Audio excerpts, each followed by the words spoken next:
திருக்குறளை பொருளோடு அறிய வந்த அன்பு நெஞ்சங்களுக்கு வாழ்த்துக்கள். இன்றைக்கி ஒரு புது அதிகாரம் தொடங்குகிறோம்.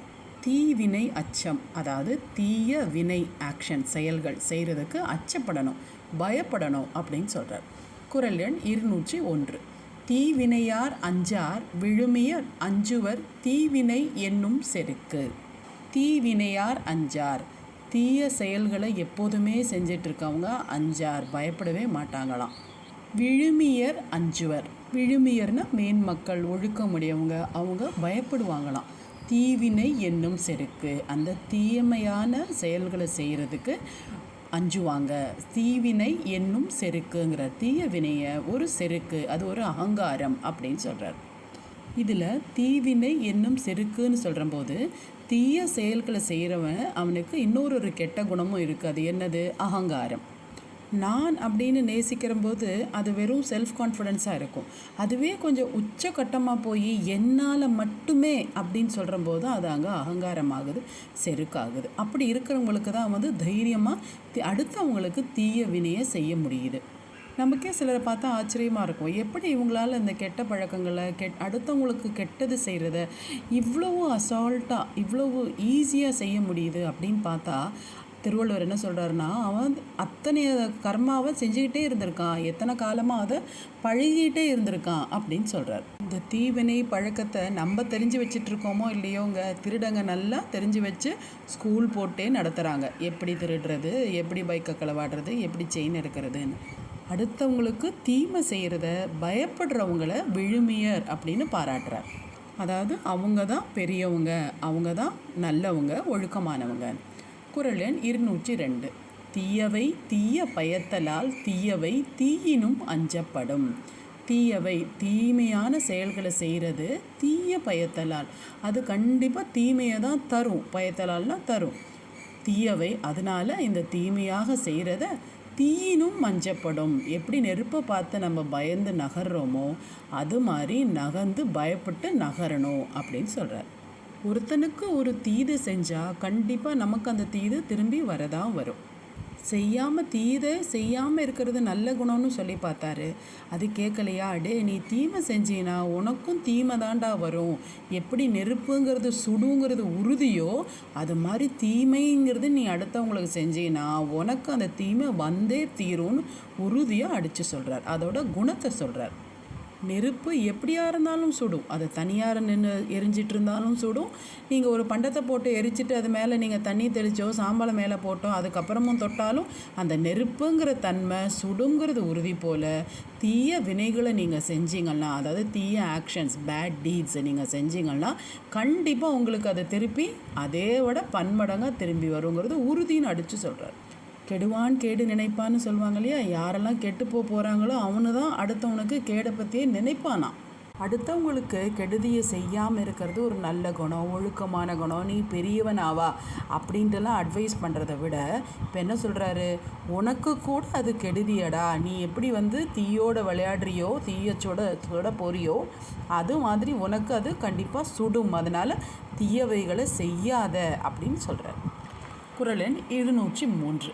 அறிவினுள் எல்லாம் தலை என்பது தீய செருவார்க்கும் செய்யாவிடல். அறிவினுள் எல்லாம் தலை என்பதே நாலேஜபிளாக, அதாவது நீங்கள் ரொம்ப அறிவுள்ள ஆள் அப்படின்னு சொல்கிறதுக்கு எது சிகரமாக தலை மாதிரி இருக்குது அப்படிங்கிறதுனா தீய செருவார்க்கும் செய்யாவிடல். தீமையை செய்கிறவங்களுக்கும் அந்த தீமையை செய்யாமல் இருக்கிறது அப்படிங்கிறார். யூஸ்வலாகவே ஒருத்தன் கெடுதி செய்கிறவன் என்ன செய்வான்? பல காரணங்கள் சொல்லுவான். அவன் எனக்கு ஏற்கனவே அந்த மாதிரி கெடுதி செஞ்சுட்டான், இல்லை அவன் என்ன அதை பிடுங்கிட்டான் இதை பிடுங்கிட்டான் அப்படின்னு சொல்லுவாங்க இல்லையா? அதனால் அந்த மாதிரி கூட பதில் அடி கொடுக்குறேன்னு கூட நீ தீமையை செஞ்சிடாத. அப்படி செய்யாமல் இருக்கிறது தான் அறிவுடைமை அப்படிங்கிறார். கரெக்டு தானேங்க? யோசிச்சு பாருங்கள். இப்போ முன்னாடிலாம் நம்ம அம்மாமார்கள்லாம் நல்ல அடி வெளுத்து கட்டிடுவாங்க. ஏதாவது ஒரு தப்பு செஞ்சாவே அடி வெளுத்து விளாசி கட்டிடுவாங்க. அந்த மாதிரி வளர்ந்த நான் அடி வாங்கி தான் வளர்ந்தேன், அதனால் ஒன்றையும் அடித்து தான் வளர்ப்பேன் நம்ம பிள்ளைங்களை வளர்க்குறோமா? இல்லையே. நம்மளோட அறிவை கொண்டு நம்ம அந்த அடி அப்படிங்கிற தீய வினையை செய்கிறது இல்லையே. பிள்ளைகளோட நலன் கருதி அதை எப்படி கரெக்ட் பண்ணமோ, எப்படி திருத்தணுமோ அந்த மாதிரி நம்ம பைய சென்று தான் திருத்துறோம். நம்மெல்லாம் அறிவுடையவர்கள் காலரை தூக்கி விட்டுக்கலாம். இதே போல் மற்றவரிடத்தும் அடுத்தவங்களும் நமக்கு தீமை செஞ்சிட்டான் அப்படிங்கிறதுனால அவனுக்கு தீமையை திருப்பி செய்யாதீங்க. அப்போ திருப்பி செஞ்சால் என்ன ஆகும்? திருப்பி அது நமக்கு திருப்பி வரும். இப்படி இந்த செயின் தொடர்ந்துக்கிட்டே தான் இருக்கும். எந்த இடத்துல அறுபடுறதுக்கு வழியும் வாய்ப்பும் இல்லாமல் போகும். அப்போ அந்த சங்கிலி உடைப்படணும்னா நம்ம அறிவுடைமையாக இருந்து அதை ஸ்டாப் பண்ணணும். திருப்பி நம்ம அடுத்த ஆளுக்கு தீமையே செய்யக்கூடாது.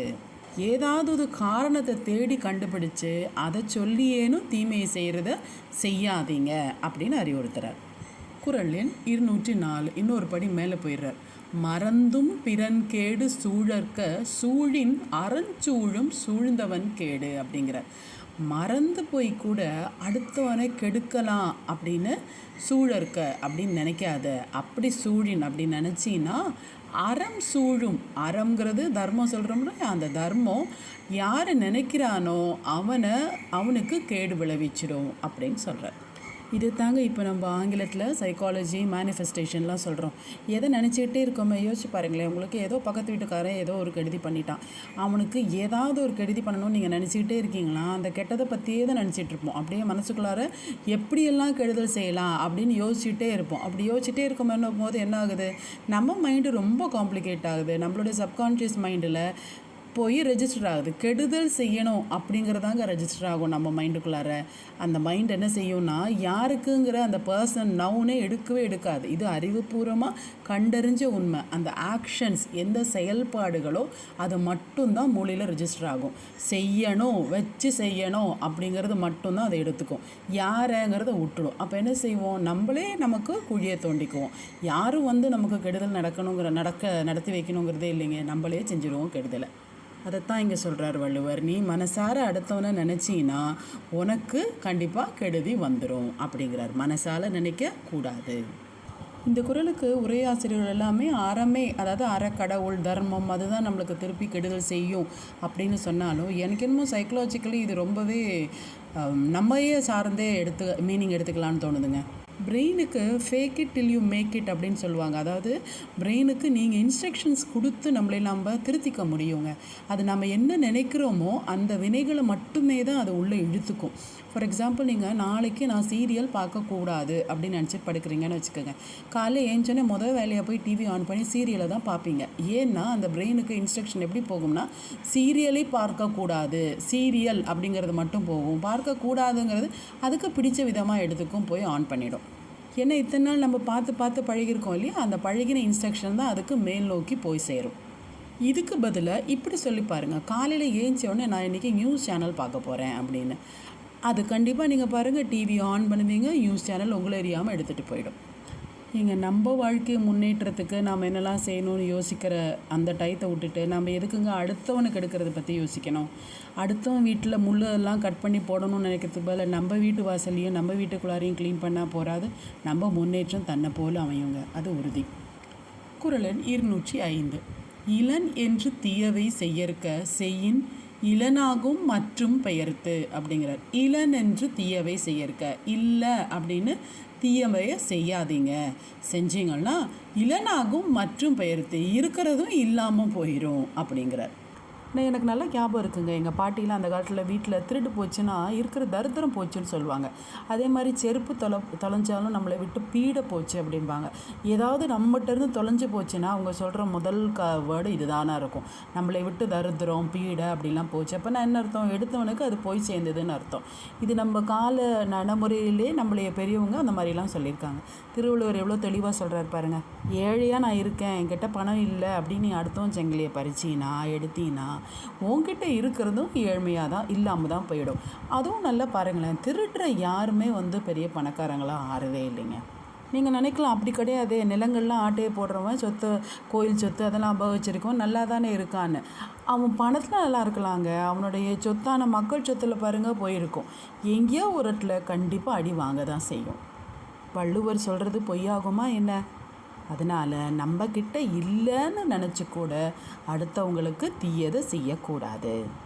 எதை காரணம் காட்டியும் அடுத்தவங்களுக்கு மனதாலோ செயலாலோ தீமை வினைகளை செய்யக்கூடாதுங்கிறதில் உறுதியாக இருப்போம். நன்றி. வாழ்க தமிழ், வளர்க வையகம்.